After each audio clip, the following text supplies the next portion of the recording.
A year ago this weekend, Micheal Gove, fresh from triumph in the Brexit referendum, launched his own leadership campaign. It didn't go terribly well. Sacked by Theresa May, he's now back as her Environment Secretary and once more a big voice in the Cabinet. Micheal Gove, welcome. Can I ask you, first of all, why DUP voters and people in Northern Ireland are getting extra £1 billion, essentially because voters across the rest of the UK didn't much like Theresa May's election campaign?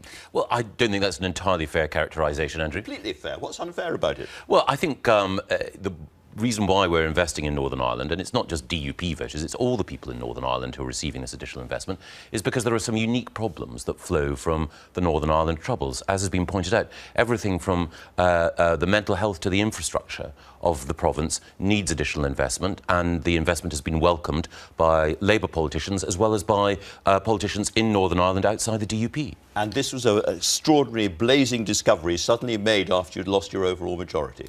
No, I think it's also fair to say that in conversation with the Democratic Unionists and indeed in conversation with our own party, we wanted to make sure that we had as secure a majority as possible. They had you over a barrel, basically, didn't they? And they said, £1 billion on the nail now, or we don't support you. And you said, oh, all right then. Not quite. I think there are two things. No, I think there are two things which it's important to say. Of course, we all know that the Conservatives don't have a majority. We didn't get one after the general election, and therefore we wanted to be in a position, in order to provide a secure majority for the Queen's speech, a chance to ensure that we could govern in the national interest. And so we had conversations with the DUP, but it's also the case that the money that is being spent in Northern Ireland is being spent in a way which crosses all the sectarian divides of the past. It's money that has been welcomed by people not just within Northern Ireland, sure it has. But across the United Kingdom as a proper investment in making sure that our kingdom is stronger, that our union is protected. Where does it come from? Well, it comes, as all taxpayers' money comes from you and I and hard-working people who contribute. Not quite my question. My question is, are you going to raise more taxes to pay for this? Are you going to borrow more to pay for this? Or are you going to take money from other budgets to pay for this?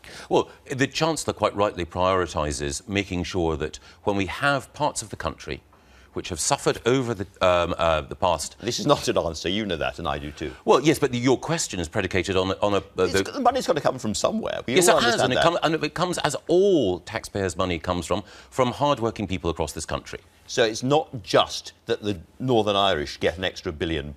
If you're an English voter, you know it's coming from budgets that money that you would otherwise have spent on you.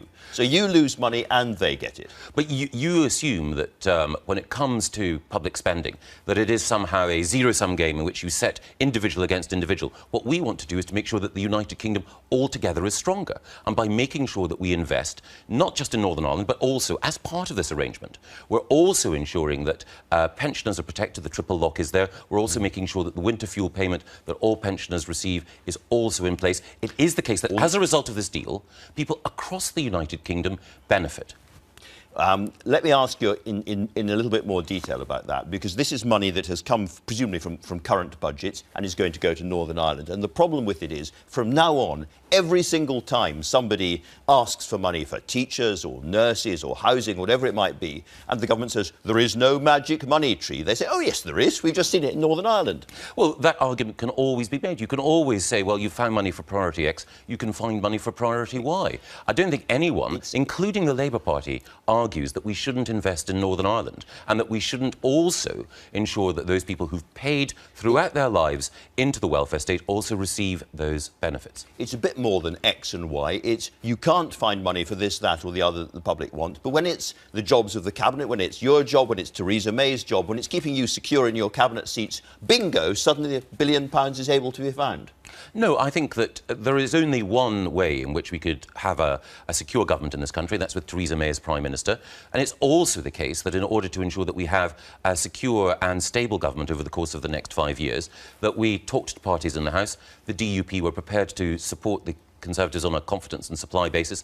In essence, they want to ensure, as we want to ensure, that the United Kingdom is stronger over the course of the next 5 years, and also that we have an economic policy which ensures that we continue to have growth and that we continue to bear down on the deficit. The alternative would have been to allow Jeremy Corbyn to take over. That would have meant higher taxes and, in due course, our economy going over a cliff and less money for everyone. So, in that sense, making sure not just that Theresa is Prime Minister, but also that Philip is Chancellor of the Exchequer It's worth £1 billion.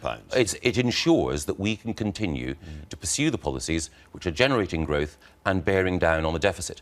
But I do think that your characterisation of it, if I may say so, is to focus in on one area of public spending at the expense of every other area of public spending. I was treating it as if it was a bung. Well, I think that's unfair.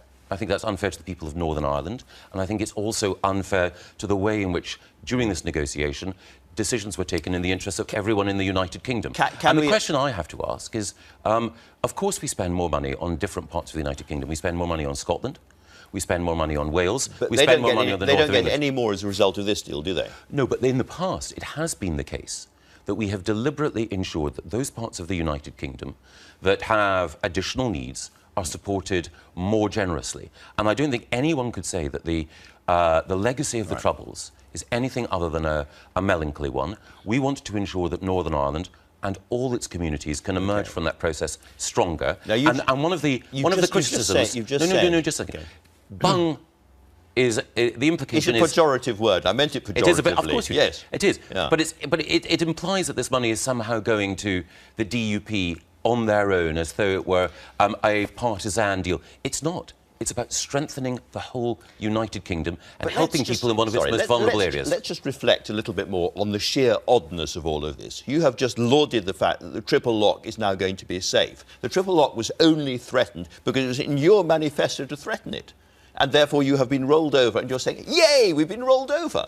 No, I'm odd. You have to say, you have to admit, it's very odd. No, I think it's absolutely right that we should, after a general election, which we didn't secure a majority, that we should have the opportunity to be able to review how we help the most vulnerable in our society. Can we at least determine that there is not going to be another big amount of money, I won't call it a bung, another large amount of money paid to the DUP, because Lord Macpherson, the former Permanent Secretary of the Treasury, said they'll be back for more. I think Chris Patten said the same thing. They'll be back, you know.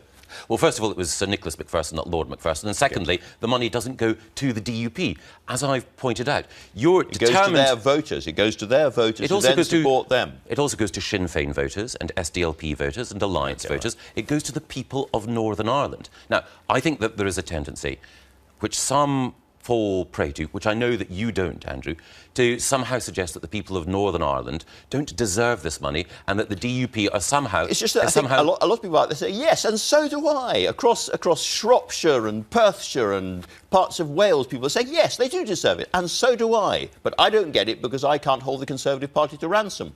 I do think that you characterised it as money for the DUP. It is, in fact, money for the people of Northern Ireland. But more broadly than that, we allocate money on the basis of making sure that we can help those who are experiencing, at any given time, additional strains, those people who are vulnerable, those people who need the support of the state most. And critically also, we want to ensure that the United Kingdom is stronger as a result of the next 5 years in government, and this will help cement the ties between all the people of these islands, Protestant and Catholic, Northern Irish, Scottish, Welsh and English. Well, let's turn to the people who need the support of the state, as you put it. Do you think it is time to remove the pay cap on public spending, on public sector pay? I think that we should listen to the pay review bodies who govern each individual area of public sector pay. OK. Can I put it to you, that's not good enough, because the pay review bodies operate entirely in the environment set by politicians. George Osborne told them at the time of the last budget that there was going to be a public sector pay freeze would carry on 1%. That is the environment in which they operate. Underneath that, they then do the detail. So, in other words, if the public sector pay cap is going to be removed, it's not them, it has to be you, it has to be the government which does that. Well, I was Education Secretary, and I know that the School Teachers Pay Review Body is not the poodle that you depict it as. Not a poodle, but they work underneath the overall strategy set by the Chancellor, set by the government. They take account of that, but they also take account of other questions as well, including the number of people who are entering the profession and whether we need to have an increase in pay in order to ensure that we get the very best people in the profession. These pay review bodies have been set up in order to ensure that we can have authoritative advice on what's required in order to ensure that the public services on which we rely are effectively staffed and the people within them are effectively supported. And my friend John Ashworth was on earlier. He made it clear that it's Labour Party policy to listen to what the pay review bodies do. The same fudge as you, if I may say so. No. Here's the Here is the NHS Pay Review Body Report, March 2017. Public sector pay policy has been set out by the UK government until 2019 to 2020 and provides the context for our recommendations in England.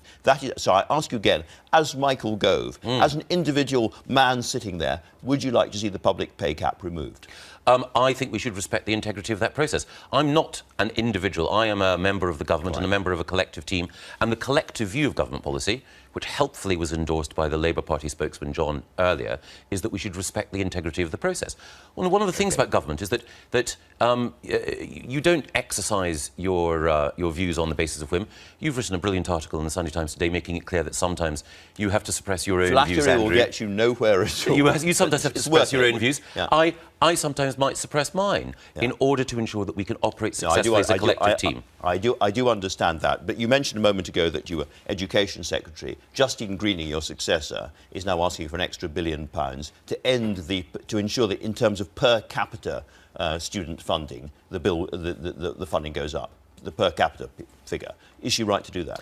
I think she's right to review how we spend money in education, but having been Education Secretary, I wouldn't want to second-guess Justine as incumbent. She's doing the job incredibly well, and she wants to review how money is spent, so I won't presume to give her instructions on that matter. Do you think that the election result means that we can't go through a period where we have continued per capita cuts to student funding? To school funding? Well, what we had overall, and then these are, I didn't say to be precise, we have had the overall schools budget protected. But of course, as the population has grown, that's meant that the amount per capita has come under strain. Justine is reviewing that, and again, I would not want to second-guess the decisions that she should make on that, with the support of the Chancellor. Damian Green said in a speech yesterday that it's time to have a national debate about the whole tuition fees issue. As you know, lots and lots of younger voters went out and voted Labour because they don't like the idea of tuition fees and they'd like them to be repaid and the system to be changed radically. Damian Green suggested that your party has to engage in a serious conversation about that. Do you agree with him? Yes, I do, and I think we should have a conversation about it, but it's important, again, to look at Damian's remarks and what he actually said. He was pointing out that the current system ensures that higher education is properly funded in a way that it isn't in other countries, and also the current system is fair in that those who go on after they leave... To be clear, if you get rid of it, you then have to find the money from somewhere else. Yeah, but Andrew, Damian wasn't talking about getting rid of it. What Damian was saying, what I believe, is that if we have to fund higher education, and if people who get university degrees go on to earn well, which is good, they should pay something back. And that's what the current system does. It's wrong if people who don't go to university find that they have to pay more in taxation to support those who do. I believe, fundamentally, that the purpose of government policy is to support everyone equally, and if you don't benefit from a university education, you shouldn't have to pay additionally to support those who do. Are taxes in this government going to have to go up slightly, as Oliver Letwin and your distinguished predecessor, Chris Patten, has suggested? I don't see any reason why they need to. But again, you're inviting me, and it's very flattering, to give advice to the Education Secretary, to give advice to the Chancellor of the Exchequer. I think the Chancellor of the Exchequer will know exactly how to move the levers in order to make sure that the economy works even better when it comes to the budget. You are chastising me for not sticking to your own brief, so I'm now going to return to your brief. Is this headline true? Yes, it is. The headline says, no foreign fishing in our waters. Is it going to be completely banned once we leave the London Convention? Well, fishing in the immediate area around our waters, 6 to 12 miles, yes, we will be saying that we are taking back control, and we will in due course... No French, no Spanish boats at all in those We will waters. have control. We can decide the terms of access. And then we will also be able, when we leave the European Union, we'll become an independent coastal state. And that means that we can then extend control of our waters up to 200 miles, or the median line between Britain and France, or Britain and Ireland. And that means that we then decide. Now, of course, we can then negotiate with other countries, so allow them access. It might not be true. There may well be French and Spanish boats still... No, it's no foreign fishing in our waters in this 6 to 12 mile zone, but what it is our deciding on which basis we allow people in. Because let's face Isn't there a problem with the Irish? Isn't there a border problem in terms of extending our fishing area too close to the Irish Republic? There is a specific technical arrangement between Britain and Ireland called the voisinage agreement, and I suspect this may be the first, I don't imagine it's the last time, that the voisinage agreement is discussed on the Andrew Marr programme. Many people will be hoping it's the last time. Can I move on Yes. to farming? No. Because I think one critical thing about the common fisheries policy is that it's been an environmental disaster. And one of the reasons why we want to change it is that we want to ensure that we can have sustainable fish stocks for the future. When we leave the European Union, we're taking back control, not just of our waters, in order to say, I need to hooray. take back control of this interview because No, we're running out of time. I must ask you one thing about farming. I'm sorry. No, but I think it's important that we recognise that leaving the European Union is going to help the environment. Well, that's what I wanted to ask you about. There you go. Fantastic. Because we can have a more sustainable approach. You have said that we need a free trade deal with America. And the Americans are very keen on that, but what the American Farming Association is also very clear about is for that to work, we will have to accept some American standards that we don't in our food at the moment. Chlorine-washed chicken, beef created with hormones which some people think affect cancer and puberty and so on. All sorts of GMO products without necessarily being labelled, and that as part of a free trade deal, we will have to accept them. Are you absolutely clear that our environmental and food standards will not be loosened in any way as a result of leaving the EU and doing free trade deals with other countries, including America? Yes. That's very quick. OK, in that case, let's move on to the I other... think it's always a good idea to have the answers much shorter than the questions, Andrew. That was a very, very long question. Can I ask you another relatively long question, which is, up until the end of this Parliament, farmers have been guaranteed that subsidies aren't going to come down. After that, it's a moot point. You have suggested that very, very wealthy farmers who get huge amounts of money from the EU at the moment, like Sir James Dyson and others, will get less money under the new regime. Is that true? Yes. Another fantastic question. Let me move on. OK, is no deal better than a bad deal? Yes. Would no deal be a very, very bad outcome for Britain? It would be less good than a good deal. And one of the things that we want to ensure... Very, very bad? Well, I know why you're using those words, because you're quoting a cabinet colleague. Exactly. Absolutely. My view is that we want to concentrate on getting a very good deal, and a very good deal will allow us to do a number of things. It will allow us to have free trade with the European Union, but also with other countries as well, with no tariff barriers. That means that British food, which has a world reputation for quality, will be able to be bought by more people. That means that as we grow and produce more, that we can ensure that our countryside and our rural economy is more productive than ever before. But on top of that, we can also, as you were gracious enough to acknowledge earlier, ensure that not only do we maintain high environmental standards, we enhance them. If we leave the European Union, we can take steps, for example, on live animal exports that ensure that standards of animal welfare are higher than ever before. So we can have a green Brexit that ensures that Britain is an environmental leader. Were you very, very surprised to be brought back? Yes.